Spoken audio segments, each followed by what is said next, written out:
अरे शर्म कर लो प्रधानमंत्री जी, कहाँ थोड़ी बहुत ही शर्म बाकी है। तनवीर भारती अपने रिक्शा में बैठकर बता रहा हूँ, तेरा बहुत बुरा वक्त आ चुका है। पांचों राज्यों में की तरह हारोगे तुम। मत सता अंधाता को। यह अंधाता है ना, सारे देश की अर्थव्यवस्था इसी के ऊपर चलती है। आप पूरे भारत को तो खिलाता है अंधाता, आधी दुनिया को खिला रहा है। ये कहते थे मैं देश को बिकने नहीं दूंगा, इसने देश को जालिम ने बेच दिया है। देश को बचा लो, देश के 98% लोगों, देश को बचा लो। ये हमारे देश को गुलाम बनाने की स्थिति में है। ये थोड़े दिन के बाद इस देश को बेच के हमारे देश से भाग जाएंगे। ये अंधाता है, कोई आतंकवादी नहीं है। आतंकवादी तो ये सरकार है। मैं मजदूर हूँ, किसान का बेटा हूँ। जमीन तो नहीं रही, जमीन पूंजीपतियों ने छीन ली है। अडानी अंबानी जैसों ने मेरे बाप दादाओं से छीन ली थी। जबरदस्ती मेरे हाथ में फरौड करके 420 करके ये रिक्शा थमा दिया गया, ताकि तू इसे रिक्शा को खींचता फिरे जा। ना तेरे पे फुर्सत होगी, ना तू आंदोलन में आ पाएगा। आंदोलन से कोई दुख नहीं है, आंदोलन की वजह से रस्तों को भी दुख नहीं है। रस्तों का दुख हमें कहाँ है, जैसे सिंगोला चीन बॉर्डर बना रखा है।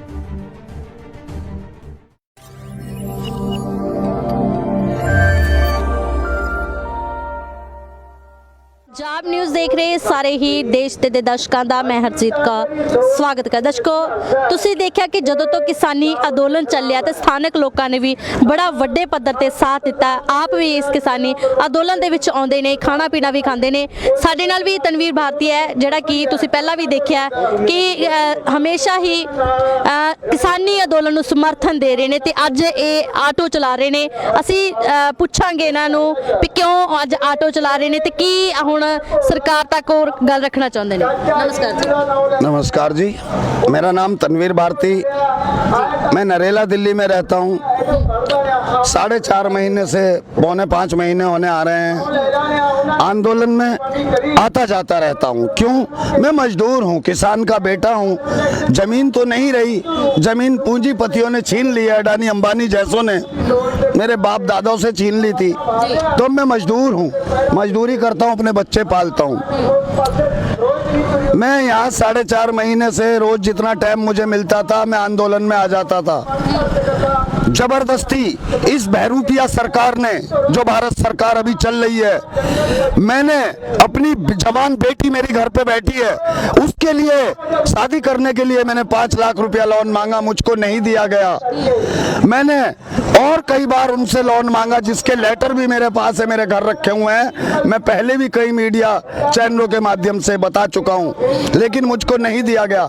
लेकिन इस किसान आंदोलन से हटाने के लिए और ध्यान भटकाने के लिए जबरदस्ती मेरे हाथ में फरौड करके 420 करके ये रिक्शा थमा दिया गया, ताकि तू इसे रिक्शा को खींचता फिरे जा।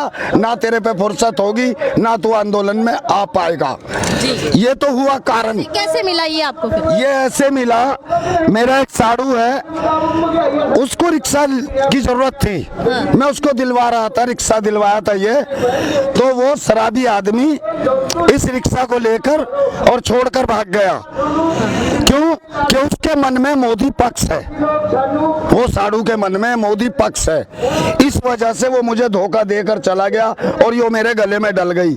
लेकिन आज मैं इसे चला रहा हूँ और चलाकर देख रहा हूँ तो मजदूरी नहीं निकल रही है। मजदूरी क्यों नहीं निकल रही है? सरकार कारण है। सरकार ने जो किसानों को ये दिल्ली के बॉर्डरों पे रोक रखा है, इनके घर छुड़वा रखे हैं, इसकी वजह से सारे देश की अर्थव्यवस्था बिगड़ गई है। यहाँ पे तो और लोग भी ऑटो चला रहे, वो कह रहे साडा अच्छा खासा बिजनेस चल रहा है, आपका क्यों नहीं? आंदोलन से कोई दुख नहीं है। मैं आंदोलन से कोई दुख नहीं है। आंदोलन की वजह से रस्तों को भी दुख नहीं है। रस्तों का दुख हमें कहाँ है, जैसे सिंगोला चीन बॉर्डर बना रखा है, वहां को हम सवारी लेके निकल जाते थे। सिंगू गांव में जो चीन बॉर्डर बना रखा है, जहां को हम सवारी लेके निकल जाते थे। ये 5 सेक्टर पे जो सिंगू बॉर्डर वो चीन बॉर्डर बना रखा है इन्होंने, ये बेजरूरत के बॉर्डर बना रखे हैं। कोई जरूरत नहीं है। ये अंधाता है, कोई आतंकवादी नहीं है। आतंकवादी तो ये सरकार है। मेरे पास ऐसे कई प्रमाण हैं। जैसे 20 साल पहले इस सरकार की, इसी पार्टी की सरकार चल रही थी, ये आतंकवादियों को गंदार छोड़ गए थे जहाज में बिठाकर। ये खुद आतंकवादियों के रिश्तेदार दिहाड़ी नहीं मिल रही, आपकी दिहाड़ी नहीं निकल रही इससे? दिहाड़ी मजदूरी हल्की फुल्की निकल जाती है।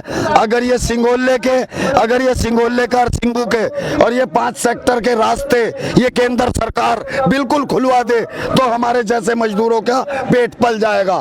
और ये जो है, इसने जो देर करी है ना, ये 5 राज्यों के चुनाव की वजह से करी है। मगर मैं बता देना चाहता हूँ, सरकार, मैं तुझे बता रहा हूँ, तनवीर भारती अपने रिक्शा में बैठकर बता रहा हूँ, तेरा बहुत बुरा वक्त आ चुका है। 5 राज्यों में की तरह हारोगे तुम, 5 राज्यों में की तरह हारोगे तुम। और 3 मई को भी तो वापस लेगा मोदी, शर्म कर ले, आज ही वापस ले ले, आज ही वापस ले ले, मत सता अंदाता को। ये अंदाता है ना, सारे देश की अर्थव्यवस्था इसी के ऊपर चलती है।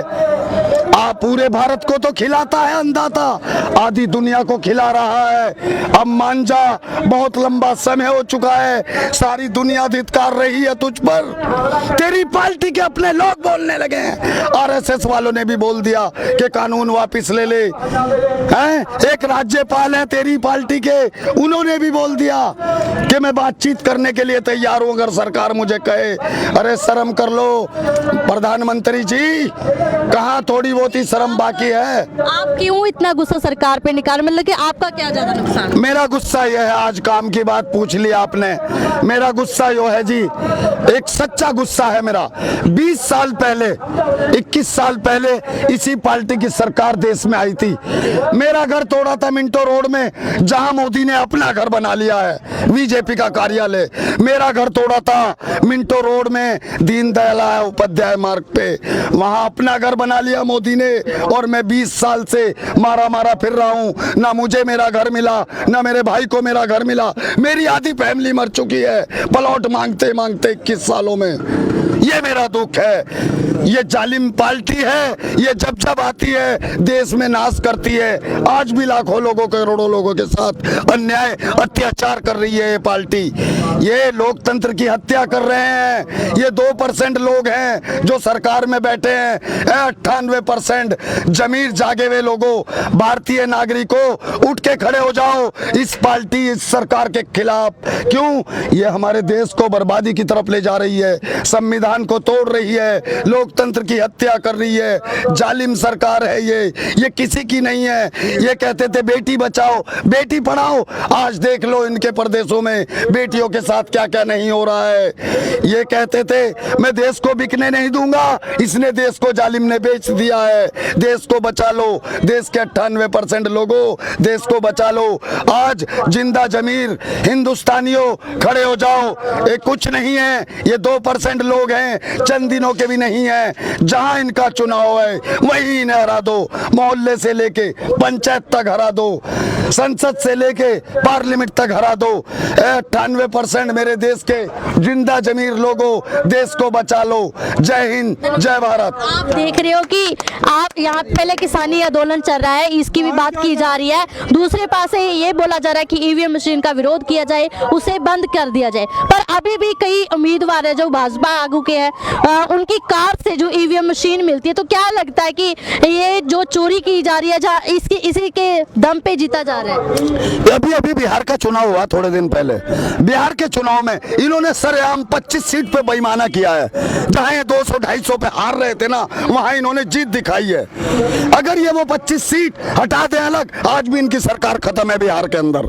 ये बेईमाना पूरा करने की कोशिश करते हैं। अब इसका इलाज ये है हमारे पास, इसका बाइकाट करो। और अगर बाइकाट नहीं होता है तो जहां ईवीएम पे तुम्हें शक होता है, पहले हमारे 5 आदमी पहुंचो, अपने वोट डालो। अगर ईवीएम मशीन जरा भी गड़बड़ करे तो हटा दो उसको, ऑब्जेक्शन वहीं लगा दो, रोक लगा दो उस पे।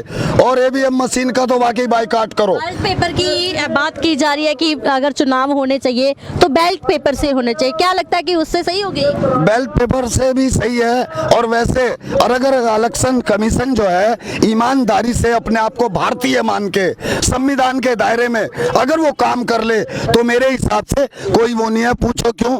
अभी दिल्ली में हमारा चुनाव हुआ था, दिल्ली में हमारा चुनाव हुआ, हमने कितनी सीटें ली, बम्पर जीत ली दिल्ली वालों ने, है जी। इसी बीजेपी ने पाकिस्तान का चुनाव बना दिया था, अफगानिस्तान का चुनाव बना दिया था, शाहीन बाग का चुनाव बना दिया था, हिंदू मुस्लिम का चुनाव बना दिया था। उसके बाद भी दिल्ली की जनता ने इनको चप्पलें मारी। पंजाब में भी ऐसा ही हुआ, राजस्थान में भी ऐसा ही हुआ। कहीं कहीं ईवीएम की गड़बड़ जहां होती है वो इलेक्शन कमीशन की सेटिंग से होती है। क्यों? वो हैंग करके देते हैं मशीनों को, वो हैंग करके देते हैं। तो मेरे हिसाब से तो यह है कि भाई इनका बाइकाट करो। क्यों? जो चीज हैंग हो जाती है उसका बाइकाट ही होना चाहिए। जिसमें बेईमानी का शक है उसको नहीं होना चाहिए, उसको खत्म करो। पहला चुनाव हमारे जैसे होते थे वो ठीक था। ये मोदी जी ने ये ईवीएम मशीनें बनाने वाले कौन है? यही अडानी अंबानी है जी। यही नाज का जुम्मा है, ये हमारे देश को गुलाम बनाने की स्थिति में है। ये थोड़े दिन के बाद इस देश को बेच के हमारे देश से भाग जाएंगे। बहुत बहुत ਧੰਨਵਾਦ आपका। ਸੋ ਦਰਸ਼ਕੋ ਤੁਸੀਂ ਦੇਖ ਸਕਦੇ ਹੋ ਕਿ ਅਸੀਂ ਲਗਾਤਾਰ ਕਿਸਾਨੀ ਅੰਦੋਲਨ ਦੇ ਵਿੱਚ ਜੋ ਵੀ ਆਪਣੇ ਆਪਣੇ ਤਰੀਕੇ ਨਾਲ ਪ੍ਰੋਟੈਸਟ ਕਰਨਾ ਚਾਹੁੰਦਾ, ਤੁਸੀਂ ਦੇਖ ਸਕਦੇ ਸਥਾਨਕ ਲੋਕ ਹੈ। ਨਰੇਲਾ ਤੋਂ ਤਨਵੀਰ ਭਾਰਤੀ ਹੈ ਜਿਹੜਾ ਕਿ ਪਹਿਲਾਂ ਲਗਾਤਾਰ ਕਿਸਾਨੀ ਅੰਦੋਲਨ ਦੇ ਵਿੱਚ ਡਟਿਆ ਹੋਇਆ ਸੀ, ਅੱਜ ਇਹ ਆਟੋ ਚਲਾ ਰਹੇ ਨੇ। ਪਰ ਉਹ ਵੀ ਦੱਸਿਆ ਵੀ ਕਿਉਂ ਮੈਂ ਆਟੋ ਚਲਾਉਣ ਲੱਗਾ ਹੈਗਾ। ਹਾਲਾਂਕਿ ਮਜ਼ਦੂਰੀ ਵੀ ਨਹੀਂ ਪੈ ਰਹੀ ਪਰ ਫਿਰ ਵੀ ਉਹ ਆਪਣੀ ਜਿਹੜੀ ਕਿਰਤ ਆ ਉਹ ਕਰ ਰਹੇ। ਸੋ ਬਣੇ ਰਹੋ ਪੰਜਾਬ ਨਿਊਜ਼ ਦੇ ਨਾਲ। ਧੰਨਵਾਦ।